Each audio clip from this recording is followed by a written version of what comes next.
Jadi begini, saya ingin mengatakan begini. Ini di satu sisi kesalahan disiplin ilmu. Buat saya, kalau geolog itu ngomongnya kan orde waktunya itu juta-juta tahun, bingung sebetulnya. Jadi sebetulnya di dunia namanya International Union of Geological Sciences itu mencoba mengantisipasi bagaimana mengantisipasi memahami proses-proses alam itu dalam kurun waktu manusia, lifetime di manusia 100 tahun. Gimana kita bisa memahami proses-proses alam ini itu dalam 100 tahun? Sebetulnya untuk merencanakan, untuk planning, ya, mengantisipasi bagaimana hubungannya dengan climate change, dengan environment, dan sebagainya, termasuk bencana ini. Itu dibuat komite khusus. Cuma kan kita yang biasa-biasa aja susah, apalagi ngomong-ngomong yang tadi, yang 100 tahun planningnya gimana, indikatornya apa untuk mengamati proses-proses alam tadi. Nah, di satu sisi, buat saya nanti Pak Purnomo barangkali ya, si engineer ini, itu pendekatannya sangat praktis saja. Gue pakai data statistik mengatakan begini, infrastruktur akan gue desain seperti ini, kalau magnitude gempa maksimumnya berapa, kalau air volumenya maksimumnya berapa, sehingga dijadikan bisa dikonversikan menjadi apa parameter-parameter yang kita bisa hitung dan dikonversikan ke struktur. Nggak salah juga. Cuma masalahnya kemudian, apakah ada dialog seperti ini antara si saintis tadi dengan si engineer? Oke, kita sepakati di sini ya. Kenapa, Pak Ngazi? Buat saya, semua orang udah tahu. Kok saya tuh suka sedih juga kemarin lihat di running text. Kementerian Sosial ingin memetakan. Waduh, aku bilang tugas lembaga pemetaan itu ada kemana kan kira-kira gitu. Apa yang dikerjain kan kira-kira begitu.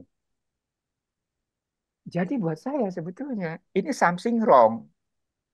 Apapun disebutnya ya, mau dibilang koordinasi dan sebagainya. Ya kenyataannya begitu. Dan ini akan terulang terus. Dan kita baru disadarkan kalau udah hal-hal seperti ini. Kita bisa dengan mudah kok itu.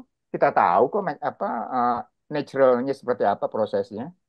Kalau ada dam ataupun yang artinya dibentuk oleh alam tadi, kemudian jebol, flashing, itu terjadi. Pandang. Betul. Ya dia punya mana? Nah yang menariknya sebetulnya, buat saya Sumatera Barat sebetulnya lebih pengalaman secara empiris ya. Karena dia punya istilah sendiri itu galodo gitu loh. Daerah lain nggak ada itu, nggak ngerti. Buat saya sebetulnya Sumatera Barat, lokal wisdomnya harusnya dia ada pembelajaran bagaimana meletakkan pemukiman di sungai dan sebagainya. Karena dia punya istilah sendiri kan nggak ujuk-ujuk itu istilah galodo dan sebagainya. Iya, ya. Jadi empirically sebetulnya dia punya tuh. Cuma saya herannya kenapa kemudian hilang gitu ya tiba-tiba seperti biasa-biasa aja lagi semuanya. Kalau misalkan orang Jawa kayak gitu ya udah pakai sabodem kira-kira gitu lah. Iya. Tapi kalau orang Padang kayak begini buat saya agak salah ini.